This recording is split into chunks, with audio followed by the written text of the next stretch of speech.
Support for renewables from Minister Pacheco.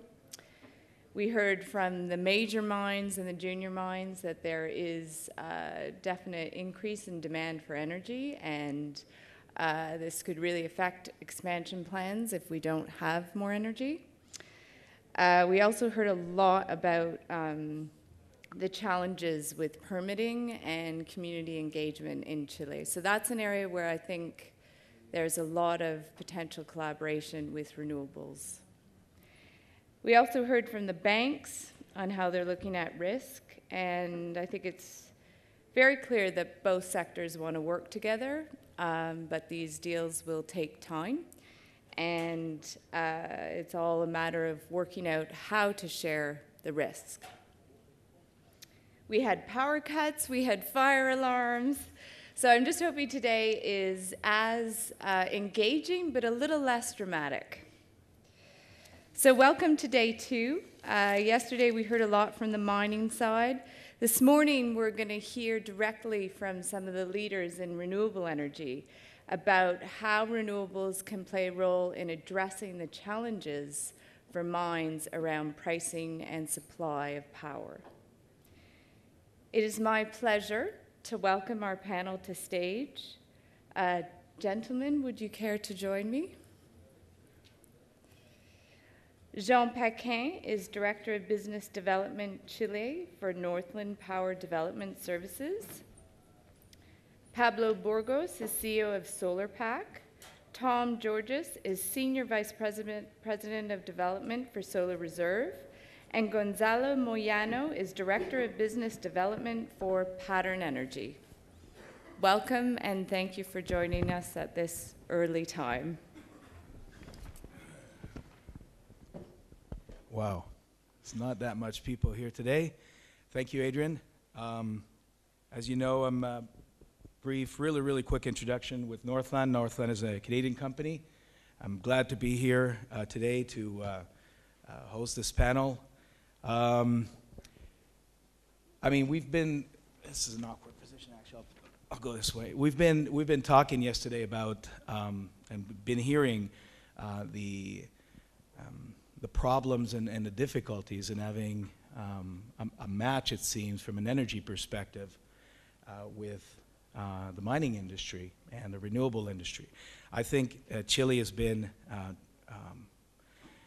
blessed with the coming of renewables. I think renewable has made an impressive impact. I think it has made an impact that is most likely was not supposed or was not expected to be as impacted as it was or as it is right now.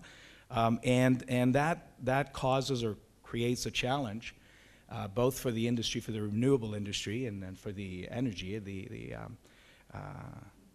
industry in general, and the mining industry. And I guess what we're trying to do here today in this panel is having those 3 fine gentlemen tell us a little bit more about what solutions they see for the mining industry here in Chile, and what kind of solutions they have to offer. I'll make a brief introduction. As a matter of fact, it was done by Adrian, but we're talking with Pablo Burgos from SolarPack. Welcome, Pablo. Pablo has 20 years experience in the industrial sector.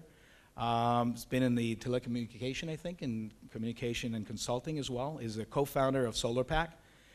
Was co-founded in 2005. He's taken the company and transformed the organization into a multinational operation that has passed more than 60 million US dollars revenues. SolarPack has got a great success, and particularly, or has had a great success, or has a great success in Latin America, where it's recognized as a reference in the market in Chile and Peru. Previously, Pablo took positions in very important multinational companies such as Anderson Consulting, PepsiCo, I guess Spain, right? And Telecom, Loop Telecom, and the Grupo Guascor. Tom Georges on his right-hand side. Tom, welcome. Senior Vice President of Solar Reserve. Tom is Senior Vice President of Development, leads Solar Reserve's efforts to develop large-scale solar, thermal, and photovoltaic energy projects in America and Asia. In addition to managing Solar Reserve's project development portfolio in the U.S., Tom is responsible for steering the company's expansion to China, Australia, and Latin America. He has held several senior management positions, and his diverse expertise includes structuring transactions for energy infrastructure, project negotiations with lenders, and advising investors in all aspects of energy project acquisition and project development. Quite a feat. Gonzalo Moyano. It's funny here because I have Spanish and English. Why don't you guys put that in English? Director of Development for Pattern Energy Development Chile. So I guess it's called Pattern Development Chile.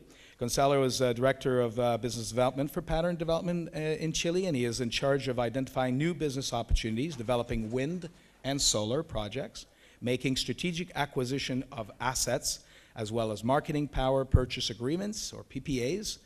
And you are also affiliated with the Scholar of New York University's Institute of Policy Integrity and visiting scholar as a University of Chile School of Law. He also holds a Master's of Law from New York University and an LLB from University of Chile School of Law. Thank you very much, gentlemen, for being here and attending the panel.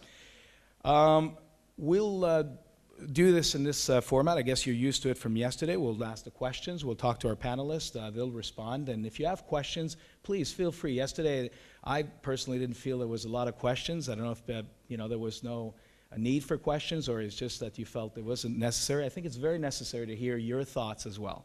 We can talk. We know the industry. We are dealing with that every day. We'd like to hear your say as well. So I really welcome you at the end to ask some questions if necessary. Okay, so first questions for you guys. Where do renewable leaders see the biggest opportunities for partnership between these sectors in Chile? Now, I don't have a preference to start with, so you know what I'll do? I'll just start with you. Thank you for the introduction, and thank you to the organizers for this great event. I think it's a great opportunity. So I think it was very interesting to hear the minister yesterday, to hear about Chile as a mining country.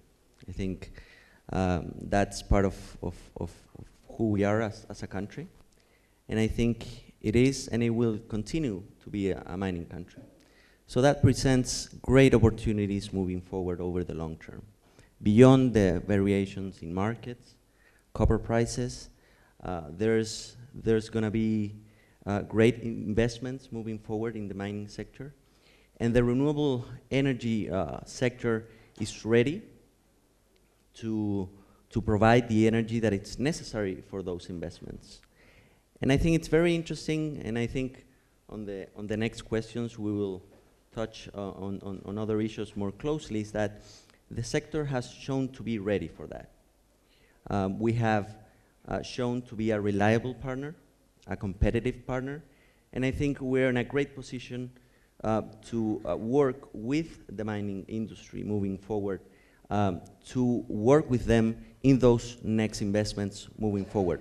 We're gonna see many projects moving forward, and therefore, as an industry, I think we are ready to work along them in those opportunities. Thank you very much. Pablo, you want to take the Sure. Yeah. Absolutely. Also, thank you to Energy and Mines for giving us the opportunity to have this discussion in the panel. Well, I think that this event was really needed and a great opportunity to meet formally between both sectors. I think that for the mining sector, having renewable energy development as it is now in Chile is great news.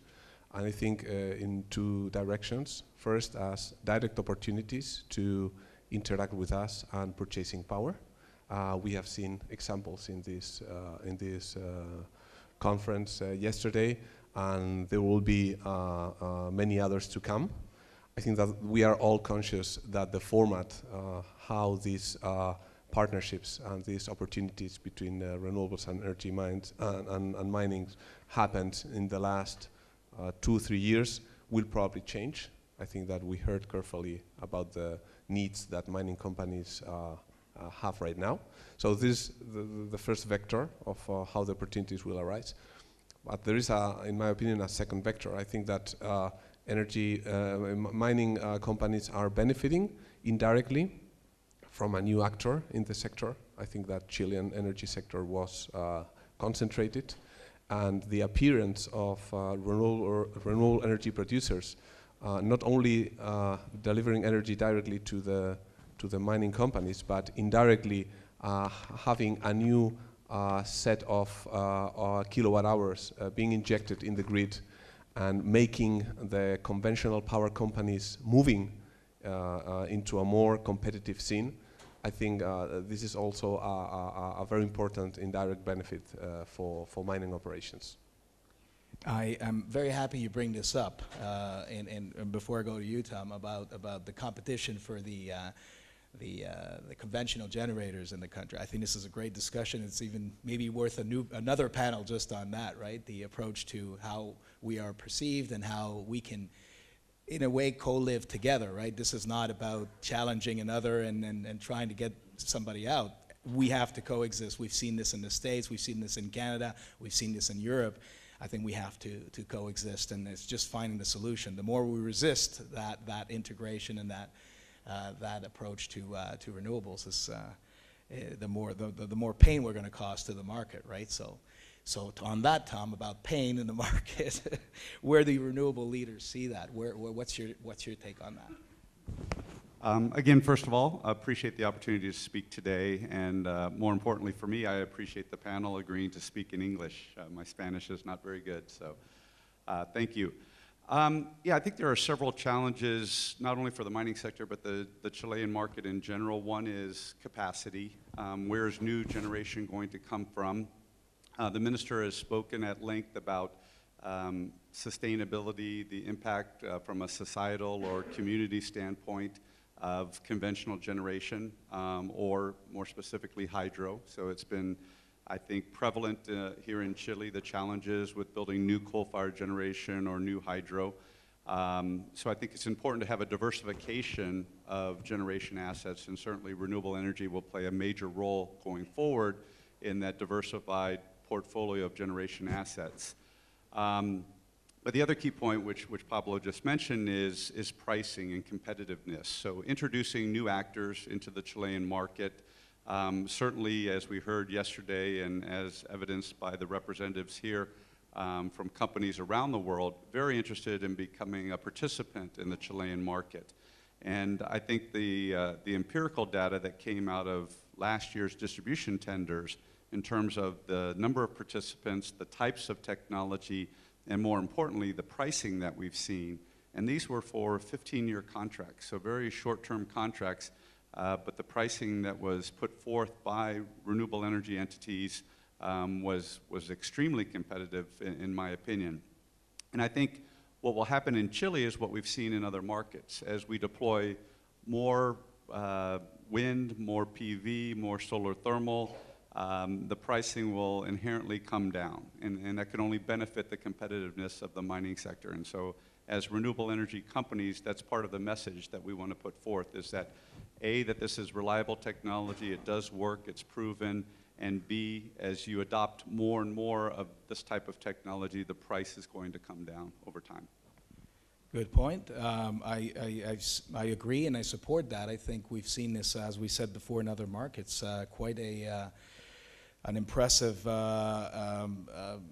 price reduction, and I guess the merging and the emergence of new technology only made the market more competitive, and that's like I said before, good for everybody. So to the next question, how is renewable energy sector evolving to meet the energy needs of mines here in Chile? That's we've heard this yesterday again. Well, you know, we have very specific load curves, right? And we come with renewables, and maybe with your technology it's a bit different. We have more of a base load profile, but in solar or wind, you know, you don't have the exact profile that's required from for mining operations. And so what is there? What can you talk about in terms of that, Gonzalo, please? So I think this brings us back, if we look back in not very long ago, 4 years ago. When you approach mining companies, there were a different set of questions, whether this was a cost competitive industry, whether it was reliable, something that Tom was pointing out. And I think that if we look back and see ourselves now, I think there's an interesting evolution that puts us on a different scenario. I think that we are in a position that we have evolved into very interesting price reductions. So we are much more competitive now than we were. I think that has been a great game changer. I think at the same time, the fact that the renewable industry has arrived to Chile also has required for the industry to address some of the challenges that this specific market presents, and even conditions. And I think we have done a great job in addressing those issues. I think we have been able, and speaking from pattern, to work along the mining industry in order to address some of those initial concerns, not only from a cost perspective, but also presenting them technology solutions that fit the conditions of the mining industry. And at the same time, I would say that the other interesting process is that this industry has been able to successfully work with the mining industry to understand on a deeper level how a renewable energy supply can work with their operations in terms for intermittency, which was something that yesterday was quite in the center of the debate. And I think that we have been able to work on those lines, and there has been an evolution from looking back again 4 years ago to now, where we have, as an industry, better understood how the mining industry thinks about renewable energy and how to adapt to that reality. So I think there has been an interesting evolution in those fronts, I would say. That's very interesting, Gonzalo. The Pattern and Solar Pack has had success in working with the mines, but specifically in your case with El Arrayán, no? I think is the wind farm with Antofagasta.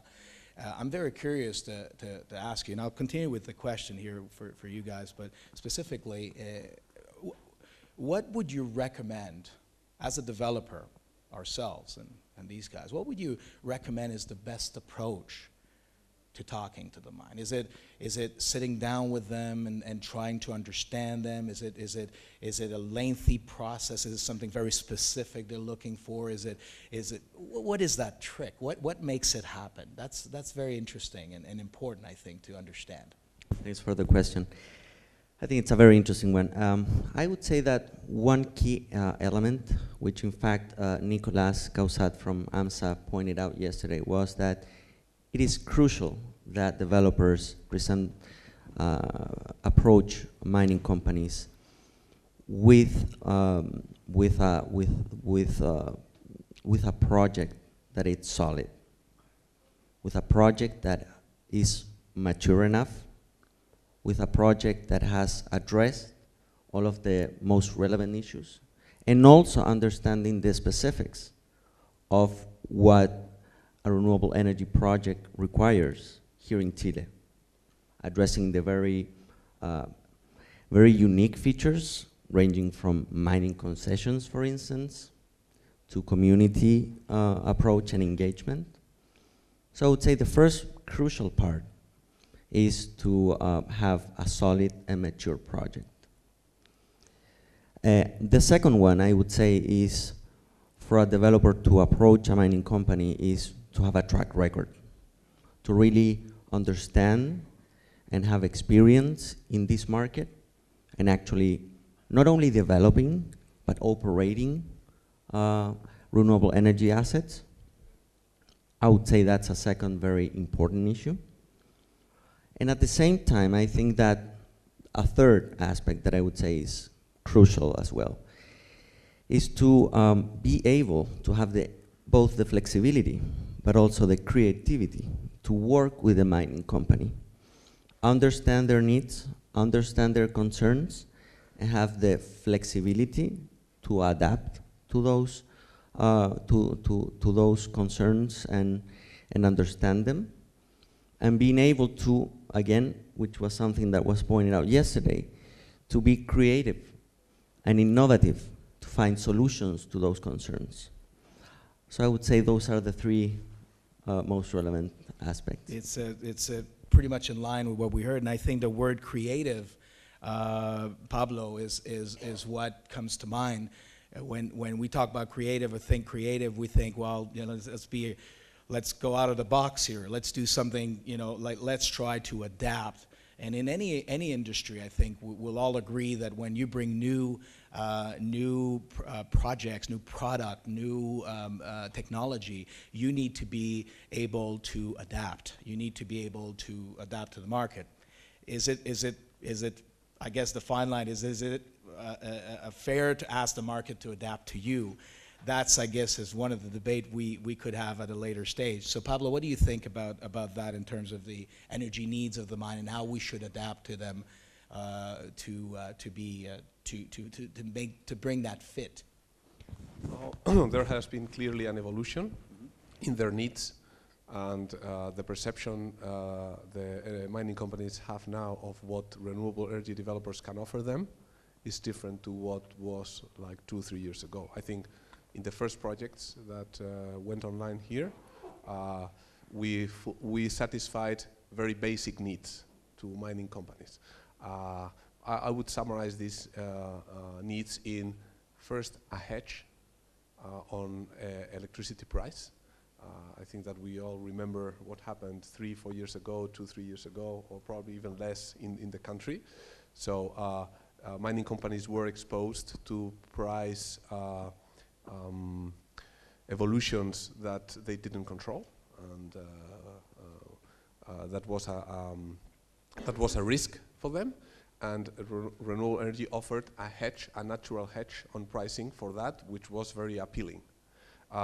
First, we had to reach a certain level of competitiveness. Otherwise, this would not fly. But we were competitive because we entered into, you know, free agreements between the parties. But hedge was first thing.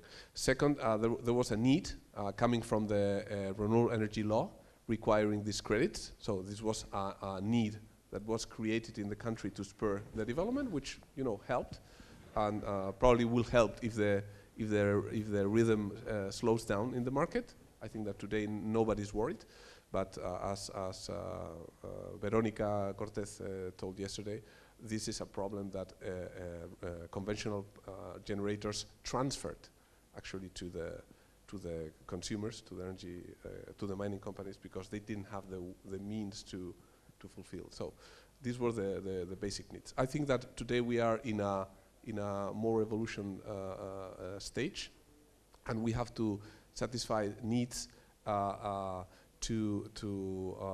provide a more stable supply to the mining companies and be able to compete in a more face-to-face in terms of quality of our power, more face-to-face to conventional power companies. So there is clearly an evolution there. I think that talking about creativity, we have a great advantage on renewables because we are free of any full dynamics, full price dynamics in the future. So I think that we have a very good platform to develop creative solutions, but I think that we all need to understand much better the dynamics of the electricity market in Chile. Probably we are most of the rural energy developers are new to the country, and we need to understand deeper the dynamics in the market and then be ready to propose creative solutions to them.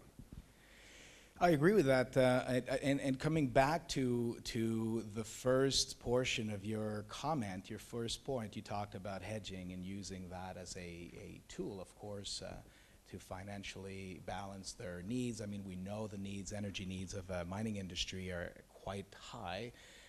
can reach as much as what, 30% or 30 some odd percent of their full operation costs. And I guess what I heard and heard again was, yes, well, that's especially in solar, right? So yeah, you're giving me 1/3 of my energy need guaranteed. I'm edging on that. I need a more adapted baseload solution. And I come to you, Tom, with your project. Maybe you can explain that, how, from a project perspective, but from also from a need perspective, how does that make a case for the industry here in Chile? Sure, not to give a marketing pitch about our company or our technology, but one of the primary concerns, as Pablo mentioned, for the mining sector is firm supply. And so we kept hearing yesterday the challenge or the issue of intermittency. And so, throughout the globe, one of the key industry topics these days is storage. And so we do have a unique technology that allows solar to be dispatched on a 24/7 basis, and happy to talk about that more at length. But that's, when we talk about collaboration with the mining sector, that's what their requirement is. So as an industry, we have to help solve that problem for them. So they appreciate the fuel hedge, they appreciate that there's zero emissions, but more importantly, they need stable, firm supply on a 24/7 basis. They need the industry to be able to match their load, comparable to a conventional power plant, be it a coal facility or a natural gas facility. And so I think we saw a few presentations yesterday, and Solar Reserve will be presenting later today about how either these hybrid mixes or new technologies will be able to address the electricity requirements of the industry, of the mining sector. And then certainly, once we're able to provide those type of solutions, we need to be competitive from a pricing perspective.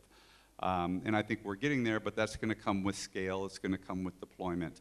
But it's not unique to Chile. It's not unique to the mining sector in South Africa, the United States, Morocco, quite a few countries that have more of a baseload profile. They need capacity, they need renewable energy, and they need the renewable energy technologies to match their requirements. And so that's our responsibility.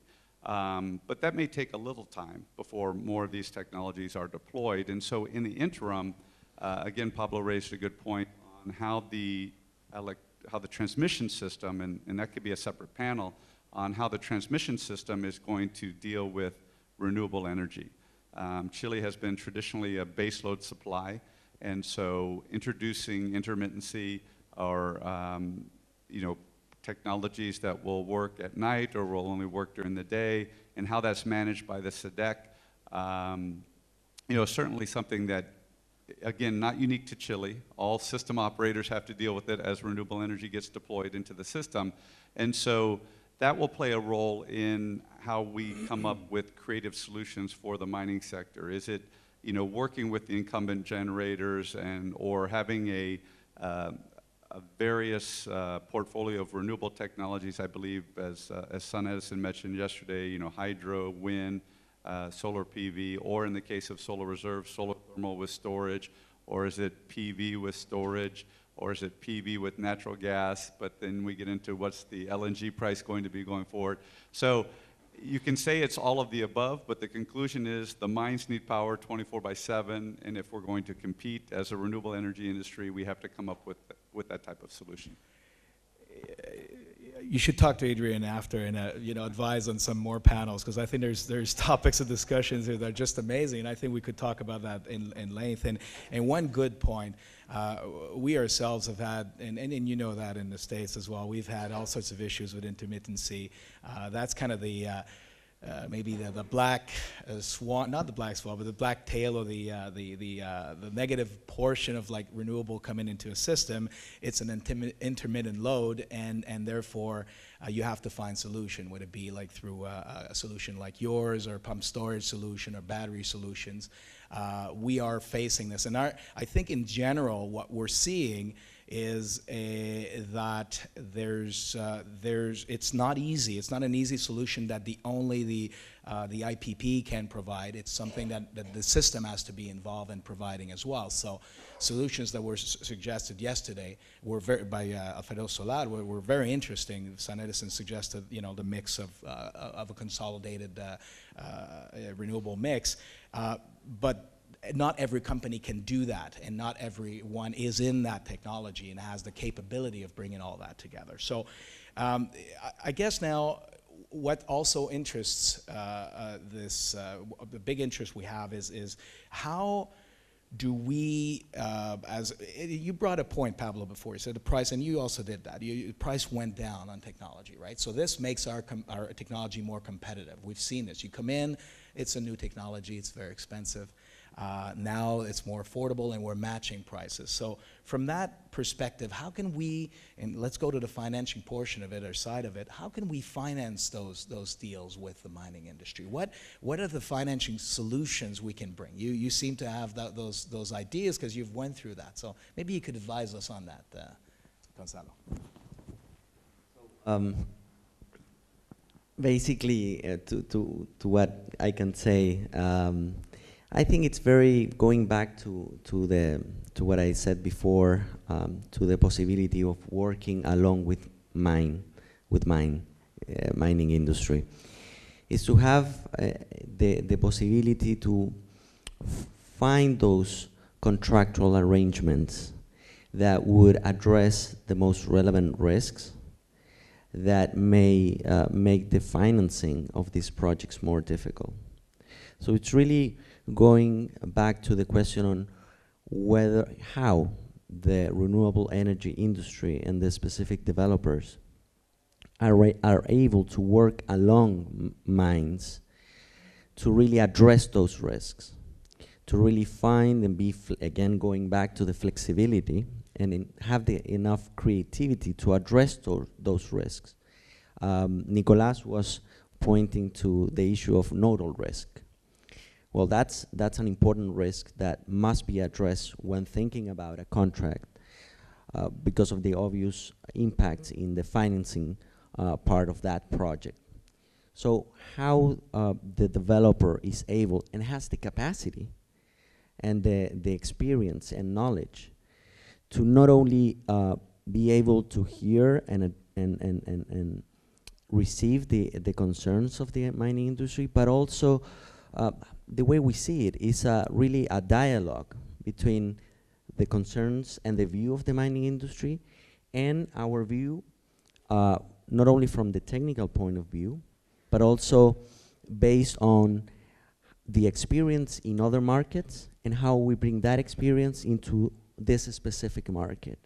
And based on that, have that dialogue. Luis Merson, my colleague at Pattern, was referring to the contractual engineering, which I think it's a very interesting concept in terms of really working on every aspect of the contract that are, again, going back to addressing those risks and allowing them to facilitate the financing part. And I think that it's also, the industry has shown that that is possible.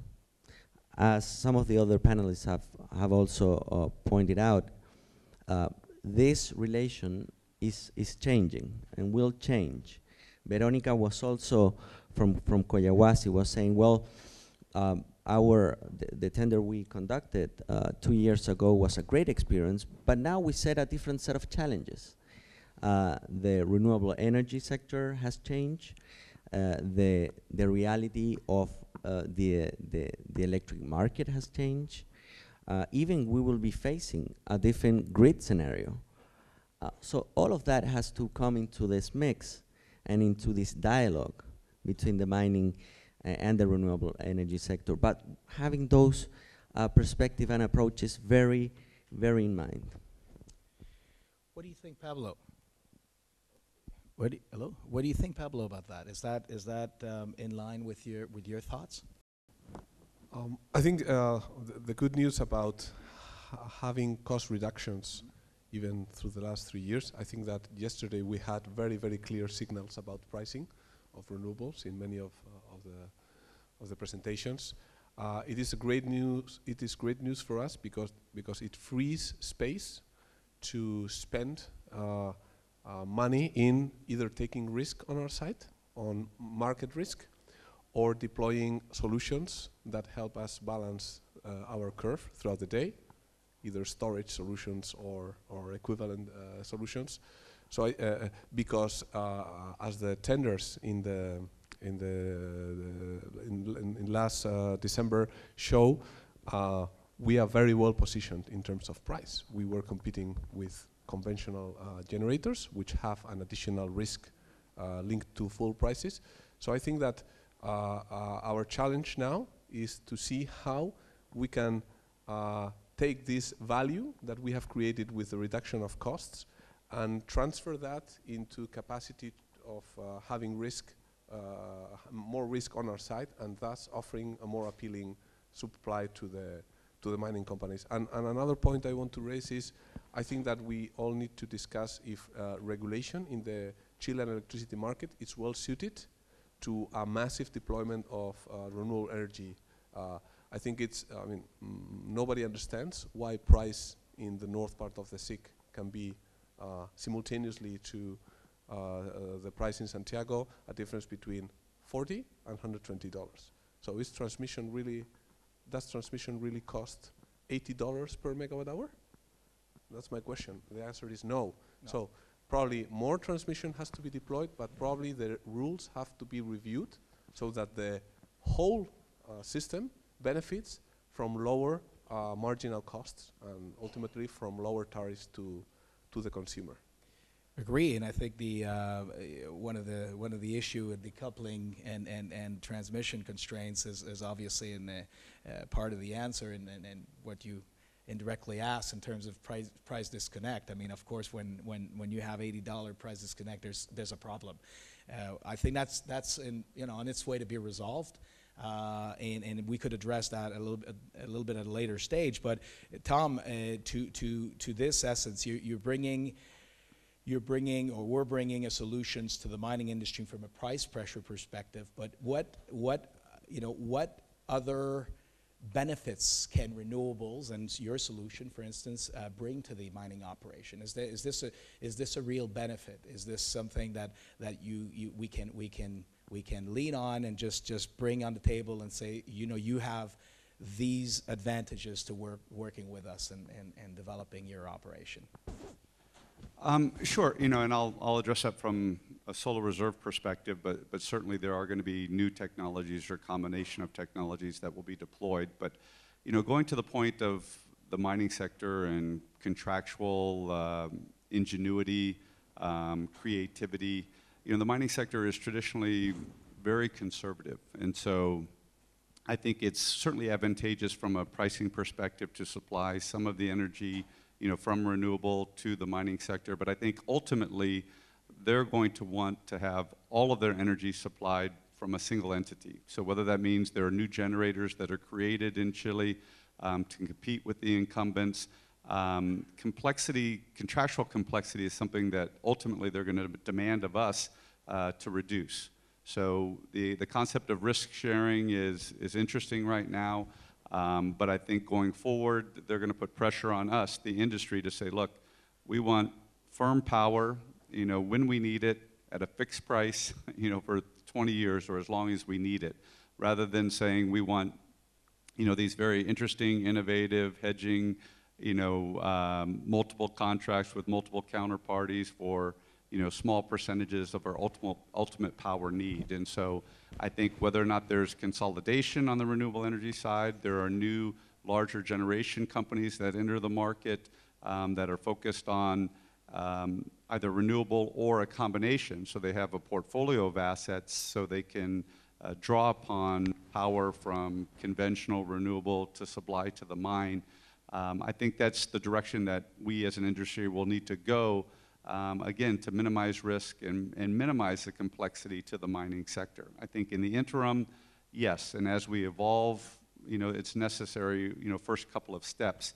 But as we move forward, we certainly are going to have to address that issue. Okay, I'm told we have, 5 minutes?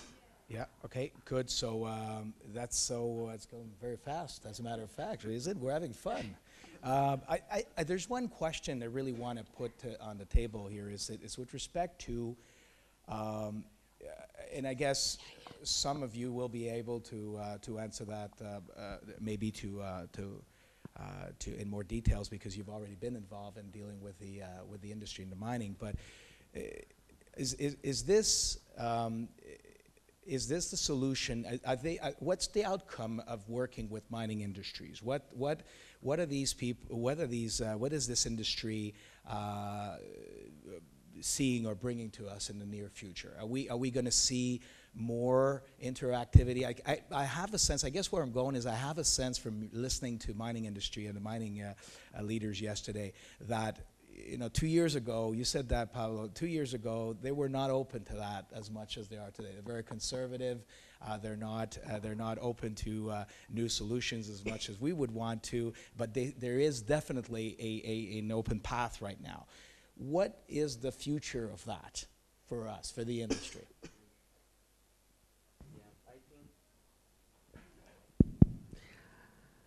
I think I somehow disagree with Tom on one point in terms of the willing. I don't want any feud here. Well, we're ending, so it has to be. Okay. You check that right after. I think that the mining industry has shown that they have the openness and the willingness to find different alternatives. I think that, again, going back to the example that I pointed out, if we look back 4 years ago, maybe not many of us would have think on where we are in such a short period of time. And that has required for that approach from the mining industry. So I think that that process will continue. I think that process will continue based on what we as an industry have been able to show that we can actually deliver, that we can actually find common ground and find solutions. And I think that it's a process that will be also determined by what I said in the beginning of this panel, that Chile is a mining country, investments will continue from the mining industry. We will face different set of challenges. The mining industry is facing different set of challenges.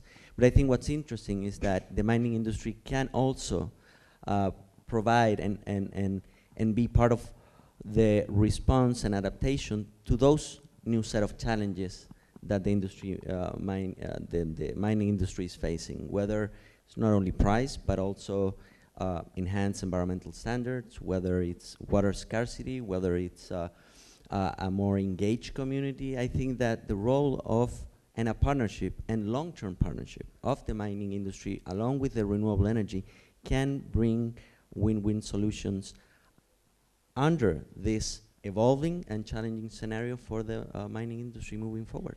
Hold that thought and answer that question with broadening the mining and renewable industry relationship. Now, you just talked about it very clearly. Let's work on community level. Let's work on common grounds, right?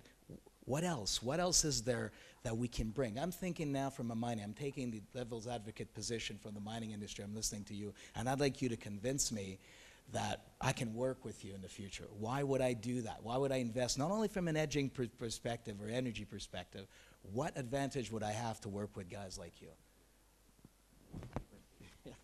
Your mic's not working very well. No, it's working. I think that again, we could have a panel on that as well. But trying to summarize, I think it goes to and touches different levels. I think it touches on, well, diversify energy supply, have security of supply, again, competitive of price, reliability, but also it touches on these other issues, on how you can, as a mining industry, and as you're facing increased environmental standards, when you incorporate renewable energy supply, you have a positive impact. You can better relate to the potential environmental impacts of the mining industry itself. You can also improve and really incorporate the positive outcomes on a community level, base level, from the incorporation of a renewable energy facility. And also on a level that it's not maybe as considered, but it's also important in terms of other environmental related issues as carbon footprint, and others. Hold that thought there, and Tom, please jump right in.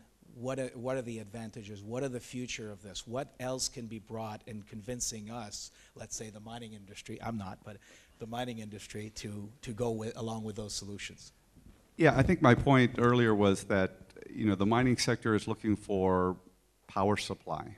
So we can categorize it as conventional renewable, but they need power. They need capacity, they need reliable power, and they need it at pricing that allows them to be competitive globally. I think there was a slide yesterday that showed the price of electricity in Chile versus Australia, China, the United States. And so Chile is a mining company. It has to have competitive, low cost of electricity. As you said, it could be as much as 30% of their operational cost. And so absent that, the renewable energy sector won't survive. And so we have to be competitive on price. Now, certainly, what we're seeing around the globe in interaction with the mining company is an emphasis on the environmental or sustainability of their operations. And so every large mining company, or most mining companies, now have a sustainability officer. And so they're focused very much on their carbon footprint, on their impact on the environment. And so it's sort of an intangible benefit, but it also could be a quantifiable benefit in markets where there are, penalties for, carbon emissions, for greenhouse gas emissions, for impact on water, et cetera. And so there is a cost associated with not being as clean or green or sustainable as other industries. And it's not just in the mining sector. We look across, the entire spectrum of industries, and there is a great emphasis on reducing greenhouse gas emissions, your carbon footprint, and there are penalties from a shareholder perspective, from your corporate board perspective, if you don't perform in those areas. So it's now becoming, I guess, part of the status quo. So it's not just total emphasis on the cheapest, lowest price. I mean, there are these other factors that go into the corporate equation. Pablo, we'll finish on that because I can see Adrian here shaking her head. And you have a question? Yeah. Okay, good. So you want to go to question? Yeah, please. My question is for this gentleman here. In Chile, do you have cap and trade? Are you getting carbon cap and trade programs in place? And are you getting pressure from the shareholders of the mine to reduce their carbon footprint? Do the boards of the mines, are they putting pressure on you? Because in Toronto, Canada, in Ontario, from the province that I've come, they've just recently announced a cap and trade for carbon trading, and they're trying to get a pricing of between $12 and $15 a ton. And they've identified 5 vertical markets that are large emitters of carbon: cement and mining and agricultural and buildings. So I was just wondering if that is on the radar in Chile. And thank you. So in Chile, there is recently has been a tax reform that has introduced a carbon tax. So the system that Chile is taking is the approach of adopting a carbon tax rather than a general cap and trade program. I think that's certainly, and I appreciate the question, because that's another aspect of the advantages of incorporating renewable energy. Because when you see the energy supply of a mining company from a cost perspective, you may see that other conventional sources of energy will be impacted by that carbon tax. If you look at the carbon tax that we're adopting in Chile, it's not very considerable at this time, but it can be expected that it will be increased. At the same time, we're looking, if we look at the general UN framework on climate change, now in the next conference of the parties in Paris, it seems clear that the whole international regime is shifting towards a regime where not only the Annex 1 countries, say developed countries, will be committed to reductions, but also it's shifting the whole framework towards that other countries, including developing countries, will have commitments on that end. So that presents a scenario where also, if we look at the reality of Chile, that's something to be considered. And that is something that also will be considered when thinking about carbon footprint and the view of the mining companies' boards at that level. Okay, so do we have any other questions from the audience today? Are we, yes? Do you want to come up and take a mic, or Adrian?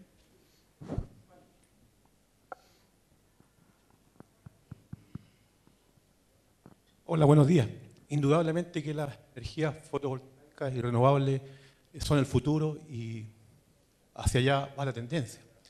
Sin embargo, ¿ustedes tienen alguna experiencia respecto al impacto en cuanto a la norma de contaminación armónica que estas generadoras pueden? Les comento porque desde hace más de un año nosotros en nuestra faena estamos siendo afectados por contaminación armónica provocada por una planta fotovoltaica que está ubicada en el sector de Pozo Almonte. Y nosotros no hemos tenido contaminación armónica y justo coincide con la entrada de esta planta. Entonces nuestro proveedor nos dice que la empresa esta cumple con la norma técnica, pero no nos ha demostrado que eso es así. Y nosotros, para defendernos de la contaminación armónica, tenemos que desconectar el banco de condensadores, porque los transformadores de potencia tienen un zumbido prácticamente terrorífico. Y ya han habido experiencias que se han quemado transformadores por contaminación armónica, como una vez en el año 2008 en el Tesoro. Así que se ha hablado bastante acá de ventajas, pero no he escuchado acerca del impacto en cuanto a la contaminación armónica y otros efectos que pudieran tener esta tecnología, razón por la cual el año 2008 en nuestra empresa trató de contratar, o sea, implementar una planta de 3 megas con una firma española. La respuesta respecto a temas técnicos no fueron satisfactorios, por lo cual yo me vi en la necesidad de no recomendar la instalación de esta planta, a pesar de que el beneficio económico a contar del 7º año era bastante importante. Entonces, ¿cuál es el estado del arte respecto de este tema del impacto en la norma técnica, llámese fundamentalmente en cuanto a contaminación armónica? Gracias por la pregunta. I won't translate that, Tom. I mean, it's a technical thing on solar. Maybe Pablo can answer that very well. Correcto. Bueno, no he identificado la planta. Nosotros operamos unas plantas en Pozo Almonte, con lo cual es probable, o es posible, aunque hay otras, es posible que se refiera usted a las nuestras. Yo creo que, primero, no hay para nada una evidencia a nivel internacional en sitios, en lugares donde se ha desplegado una capacidad enorme de potencia fotovoltaica, como Alemania, España, Estados Unidos, en el sentido de que las plantas fotovoltaicas, hablo de esta tecnología, yo creo que cada una tiene sus diferencias, causen problemas de armónicos en la red, eso es lo primero, ¿no? Yendo al caso concreto de la red en el norte de Chile, sí es cierto que es una red delicada, todos lo sabemos, pues por su tamaño, muchas veces por la edad y la obsolescencia de algunos de sus equipos, pero como concepto lo que sí puedo decir es que la tecnología fotovoltaica es una tecnología que se acopla a la red, que es seguidora de la red y no es generadora per se de perturbaciones como puedan ser otras tecnologías convencionales o renovables, ¿no? con temas de reactiva, etcétera, ¿no? En cualquier caso, nosotros no tenemos constancia de ese problema y encantados de conversarlo directamente con ustedes, evidentemente siempre con el CEDEC como depositario de la información de lo que está ocurriendo en la red, por supuesto. Pero a priori, como digo, no hay para nada una experiencia en cuanto a que las plantas fotovoltaicas que perturben de una manera significativa la red. Gracias, Pablo. Y quizás después ya podéis hablar y juntaros para discutir un poco más detalles de eso. ¿Alguna pregunta más? Jean? Sí. Ron Flax Davidson Where are you, from Ron? Nordex. You see me back here? Yeah, yeah. Okay. I wanted to ask the panel about a question on the views of the mining industry towards renewable energy that we found. We have a 3-megawatt project that we'll begin construction on this year in central part of Chile. And thus far, we've not entered into a PPA, in part because while we agree that pricing is critical, we also believe that perhaps the largest advantage we have as a renewable industry is that we have a fixed price to offer. So the mining industry, in my opinion, doesn't seem to recognize the great benefit that the renewable industry offers with a fixed price against the floating fuel price right now is very low, and so all of a sudden, of course, the mining industry says, well, this is a great moment, we're going to expect prices to go down, but the experience is that prices go down and they go back up. Certainly $40, $70 oil is far under the 100 plus price of oil that I think we can expect over the next 20 years. And on that basis, it would seem to me that the mining industry should be willing to give value for the fixed price offered by renewables. But at least thus far, I really haven't seen that in my experience, and I just wonder what the panel has seen in that regard. I'm sorry, Ron, so what's your question? You'd like to know from the panel what they feel about that? Is that? Yes. Okay. So I don't know who wants to go ahead and answer Ron's question. Would you like to give it a try? Yeah. No, I think this is an interesting issue, and I think it was something that was also raised in one of the panels yesterday, in terms of the view of the mining companies towards that fixed price. The question is whether, from their perspective, is, well, if you look at the fixed price, it could be a pretty high price when looked in 5 years from now. Whether the fixed price is an advantage depending on your evaluation of the long-term scenario that you will be facing. So it's a tricky question, I think, from the perspective of the mining companies. I think that again brings us back to the issue of how to address that concern in terms of when thinking and when framing the contract.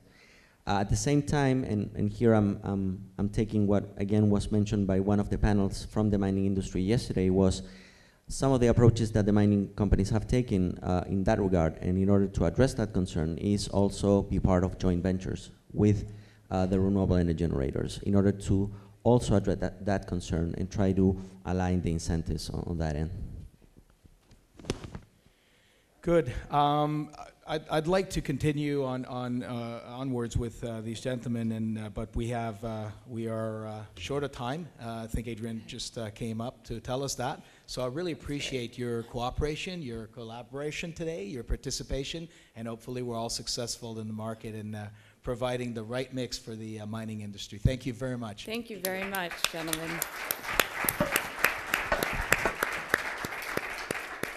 That was an excellent session. You accomplished two things. You wrote the agenda for next year, and you got the Q&A going. So thank you. Thank you very much, gentlemen.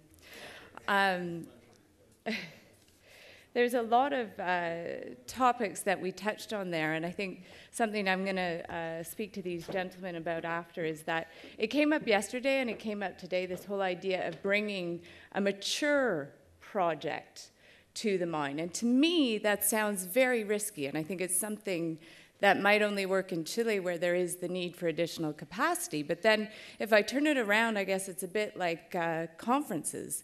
You have to deliver a bankable conference to the market and hope you have off-takers. So I'll discuss that with you in more detail. So now we're going to answer all of these questions, no pressure, Fernando, that have come up around the pricing, around some of the developments in the domestic market with LNG and hydro. These moving pieces are what we're going to talk about in the next presentation and panel. So it is my pleasure to introduce Fernando Cubillos. Fernando is partner with Antuco, and he's going to kick things off by talking about the economics of different power options. And then we're going to follow up with a panel looking at the moving pieces of Chile's energy landscape and where renewables and mines will fit.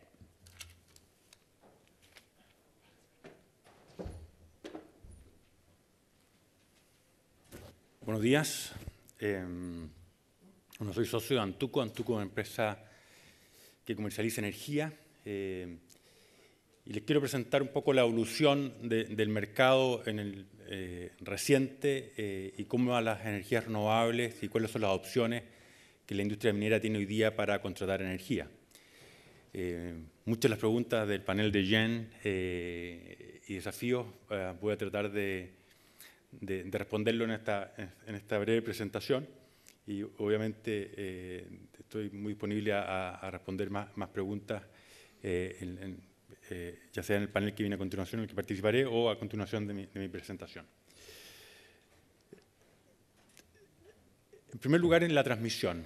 La transmisión hoy día es un gran desafío. Ayer estuvimos en un panel que me tocó también participar. Uno de los reclamos más importantes es la falta de apoyo institucional al crecimiento de la transmisión. Hoy día, en esta lámina, vemos cuál es el estado hoy día del sector eléctrico. Tenemos una línea robusta a nivel más bien central, las líneas de 500 entre Polpaico y Charrúa, lo que está en una línea azul. Y vemos todo el desarrollo renovable, principalmente en el norte a 300 kilómetros de Santiago, el sector eólico principalmente, y todo el desarrollo solar en el norte del SIC. Pero como vemos en la lámina, tenemos líneas bastante poca capacidad y no han sabido adaptarse, o la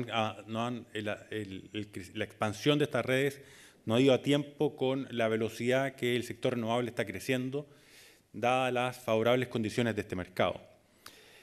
Y esto genera al final una imposibilidad de mayor crecimiento y dificultades en la exportación de la generación renovable hacia los centros de consumo hoy día. Ahora, esta es una situación que está en vías de expansión. Hay una línea de 500 que amplía completamente el sistema. Hay un proyecto de interconexión hacia el año 2020, que es pasado mañana, en términos de mercado eléctrico. Por lo tanto, esta situación de transmisión, que si bien apremia en el corto plazo, va a tener una solución que ya está en desarrollo, en 2 o 3 años más debiese estar implementada. Entonces, en vistas de inversiones de largo plazo, la transmisión no debiese ser un problema permanente. Y es un poco lo que mostramos en esta lámina, cómo quedaría el sistema una vez interconectado, una vez realizadas las expansiones de las líneas de 500, que van desde Puerto Montt, digamos, líneas de 220 de Puerto Montt hacia Charrúa y Charrúa hasta Cardones, en líneas de 500, que van a permitir, por un lado, la unificación eléctrica del SIC y el SINC, un reforzamiento continuo, va a favorecer la flexibilidad, y un poco lo que estaban preguntando, bueno, ¿las redes de transmisión van a ser capaces de absorber mayor capacidad renovable? Sí, van a ser capaces de absorber mayor capacidad renovable. Nuestros estudios nos indican que una vez concluida toda esta expansión y desarrollados todos los proyectos que hoy día están anunciados, aunque no todavía concretados, pero una vez que ya están anunciados, todavía queda capacidad disponible para seguir creciendo en el lado de la generación. En el lado de la demanda estamos viendo un cambio, estamos creciendo más lento, quizás la industria minera es parte de esa causa por obviamente un enfriamiento de las nuevas inversiones. Por las redes de transmisión de aquí al 2018 y del 2018 al 2021 van a tener esta configuración y van a permitir un desarrollo del sector renovable que no debiese producir interferencias en la demanda del mercado. Ahora, también se conversó ayer, se estaba conversando hoy día, cuáles son las opciones de suministro.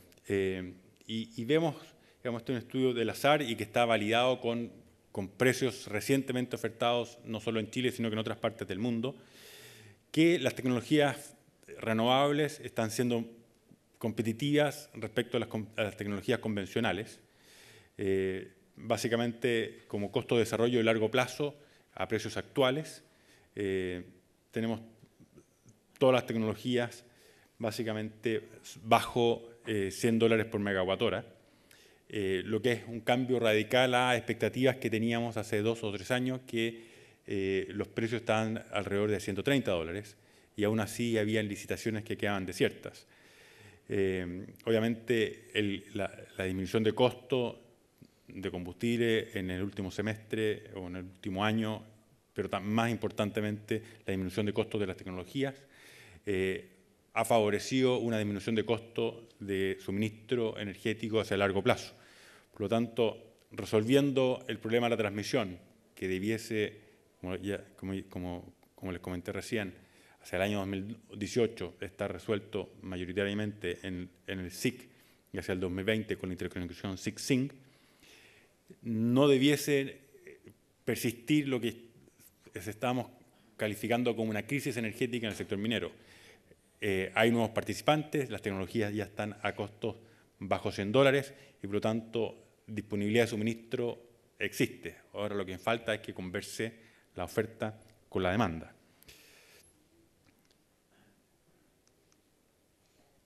Bueno, en esta lámina lo que queremos mostrar es cómo han ido disminuyendo, digamos, los precios de forma radical tanto en el sector fotovoltaico como en el sector eólico, y vamos a seguir viendo todavía una curva decreciente. Los gráficos de la izquierda muestran la evolución de los precios, digamos, y estas barras amarillas, si se ven, muestran los rangos de los precios actuales de cada una de estas tecnologías. Y lo interesante que la licitación de diciembre del año pasado, estos precios fueron testeados y el mercado mostró que estos precios son reales. O sea, no es solamente un estudio de un banco de inversión, que es la SART, sino que en el mercado chileno se ocurrieron estos precios. Vimos que el sector solar llegó a un precio como de costo de desarrollo alrededor de $80, que traducido al precio de una oferta hay que agregarle unos $10 más por la diferencia nodal y también por el riesgo spot para los bloques horarios. Y los sectores eólicos, los proyectos eólicos finalmente ofrecieron más o menos $90 por megavatio hora en la licitación de las distribuidoras. Por lo tanto, hay una evidencia empírica de mercado, o sea, no es solamente estudios, sino que hay una evidencia empírica en este mercado que los proyectos solares ofertaron alrededor de $80 y los proyectos eólicos $90. Ahora, todo esto podría ser, digamos, muy favorable para una mayor penetración del sector renovable, pero lamentablemente estábamos hablando de intermitencia y la intermitencia no sería un problema si tuviéramos un mercado de precios relativamente estable, porque si tenemos un precio, digamos, de $100 las 24 horas del día o los 12 meses del año, la verdad que el mercado en sí mismo es un almacenamiento, y por lo tanto lo que yo inyecto a las 3 de la tarde lo vendo a $100 y lo que necesito comprar a las 3 de la mañana lo vuelvo a comprar los mismos $100, por lo tanto la energía se transforma muy fungible si tengo un precio relativamente estable. Lamentablemente el mercado eléctrico no es así, es un mercado altamente volátil, y en esta curva mostramos la evolución histórica hasta el presente del precio marginal. Este es el precio mensual, y si le ponemos el precio horario sería aún mucho más volátil, pero vemos que hay una evolución que los precios oscilan entre unos $60 y $70 hasta $350 en condiciones hidrológicas muy secas. Y esto es un problema para las energías renovables. Entonces, y un poco lo que estaba planteando la industria minera ayer, bueno, ¿qué pasa si yo contrato un proyecto solar? Bueno, me quedo sin energía 2/3 del día y por lo tanto tengo que ir al mercado spot. Entonces, en el gráfico, aquí lo que mostramos cuál es el riesgo spot de un proyecto solar contratándose a largo plazo contra un consumo minero. Como no genera lo mismo las 24 horas del día ni tampoco los 12 meses del año, en el verano para un consumo optimizado tendría un excedente de un 70% de su generación y un déficit del 60% de generación. En invierno tendría un exceso del 60% y un déficit nocturno del otro 60%. Y esto nos lleva a que tiene un ejercicio de compra y venta de energía en forma permanente, que está reflejado en el gráfico inferior, y que, traducido a riesgo respecto a la curva anterior de costos marginales, nos significa finalmente un recargo de aproximadamente $50 por megavatio hora. O sea, si yo soy capaz de vender energía a $80, que es lo que estamos viendo recién, el riesgo que tomo por suministrar un consumo uniforme, 24 horas, contra el mercado spot, me lleva a un riesgo equivalente a $50 por megavatio hora. O sea, necesito sobrecargar porque para satisfacer la demanda del consumo minero, necesito recargarle a mi precio porque ese es el riesgo que estoy tomando en un mercado volátil como el mercado chileno. Si hacemos el mismo ejercicio en un proyecto eólico, el proyecto eólico tiene mayor estabilidad, no genera solamente 8 o 10 horas diarias, sino que puede generar 24 horas con distintos perfiles, es mucho más impredecible, por supuesto. En el mismo ejercicio tenemos un exceso de 50% y un déficit de 40% en la noche, en los meses de verano, y una proporción similar en los meses de conservadores en la toma de riesgo, digamos, ese es el recargo que nosotros calculamos. Ahora, bueno, y el proyecto hídrico, lo mismo, digamos, si bien tiene estabilidad 24 horas, tiene una estacionalidad importante y puede enfrentar en meses de invierno ante determinados perfiles de consumo un mayor riesgo y por lo tanto su contratación también es compleja, digamos, porque puede tener déficit a precios muy altos en los meses de invierno en que tiene poca agua o en la estación que tiene poca agua y también lo lleva a un recargo importante. Ahora, ¿qué es lo que desarrollamos? Yo creo que he conversado con muchos de ustedes y un poco lo que se estaba conversando en el panel anterior, tiene que haber diversificación tecnológica de manera de mitigar estos distintos perfiles de generación y poder ofrecer contratos de suministro en base a la demanda. Entonces, lo que desarrollamos es este fondo de estabilización de precios o esta comercializadora que tiene un capital que absorbe riesgo y que trata de resolver tres problemas principales que los proyectos de energía renovable y la demanda minera bilateralmente les es muy complicado de resolver. El primer problema tiene que ver con la intermitencia que estábamos conversando o la estacionalidad. Entonces, lo que hace nuestra plataforma es comprar energía de proyectos de energía renovable, le compra la producción, paga un precio fijo y por lo tanto de esa manera le permite a ese proyecto tener un ingreso estable para la búsqueda de su financiamiento y con la combinación de distintas tecnologías podemos acceder a un portfolio mucho más estable, a un perfil de generación más estable y ofrecer curvas de demanda o baseload a la industria minera. Entonces, el primer problema es hacer conversar producción intermitente con una demanda más bien uniforme o que no coincide con la producción. El segundo problema que tratamos de resolver es que los plazos de los contratos van a ser distintos. El proyecto renovable busca un financiamiento de largo plazo, ojalá 15 años, ojalá más, quizás hasta 20, y muchas veces el cliente minero o el cliente industrial está buscando contratos de menor plazo, 5, 8, 10, en función de sus reservas, de sus perspectivas de mercado, de riesgo que ve en la contratación de energía, que es un insumo principal. Entonces, nuestra plataforma lo que permite es tener finalmente un pool de compra que va a estar a plazos largos, a 15 años, y el pool de venta también va a tener una duración promedia lo más largo posible, digamos, entre 12 a 15 años. Pero eso nos permite tener flexibilidad en tener un cierto volumen de contratos que podemos colocarlos a 5, 8 y 10 años, dado que vamos a tener una base, o que estamos construyendo una base de un 60% de nuestros contratos a plazos más largos. Por lo tanto, vía combinación también de distintos plazos, vamos a tener un plazo promedio largo en la compra y vamos a tener un plazo promedio también largo, no coincidente con la venta, pero el capital de la plataforma permite absorber ese riesgo. Y vamos mitigando ese riesgo con renovación de los contratos a corto plazo con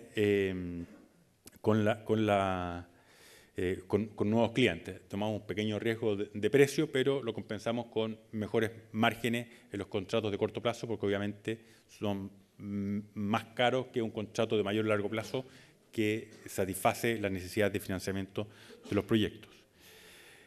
Y el tercer problema que buscamos resolver es la coincidencia de los eventos, porque si tenemos, digamos, si necesitamos alinear a toda la demanda primero y después alineamos a toda la oferta, la verdad que nos vamos a demorar quizás 5 años en tenerlos a todos de acuerdo. Entonces, y como los proyectos tienen un ritmo de desarrollo distinto a los ritmos de desarrollo de los proyectos mineros y de otros industriales y de la licitación y de los consumos de las distribuidoras, con este mecanismo buscamos dar esa flexibilidad porque el capital del fondo permite tener exposiciones spot durante periodos de 2 a 3 años para poder flexibilizar la contratación en la demanda. Entonces, digamos, con estas 3 soluciones buscamos darle flexibilidad a los proyectos de energía renovable y también satisfacer las necesidades de la industria minera o de los clientes industriales que buscan contratar en forma competitiva a largo plazo en función de sus propias necesidades, tanto de la oferta como de la demanda. Entonces, digamos, nuestro modelo de negocio finalmente nos lleva a que con una agregación de estas 3 tecnologías, solares, hidro y eólicas, podemos tener un perfil que no va a ser obviamente coincidente con los perfiles de consumo. Vamos a tener una exposición mensual del precio spot bastante controlada, digamos lo que está en el gráfico de abajo. Vamos a poder tener PPAs con la industria minera similares a los PPAs renovables, obviamente ajustando los riesgos, y el capital en riesgo que implica tener una comercialización de este tipo es muy menor respecto a lo que estábamos viendo de proyecto contra cliente, cada uno en particular.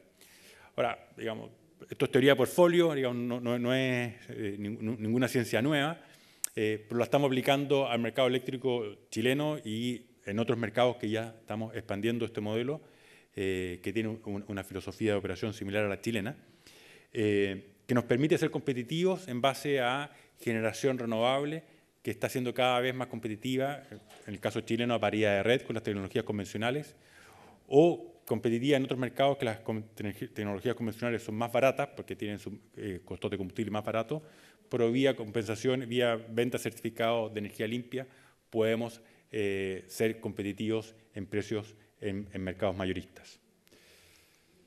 Bueno, eso es lo que yo les quería contar en esta presentación.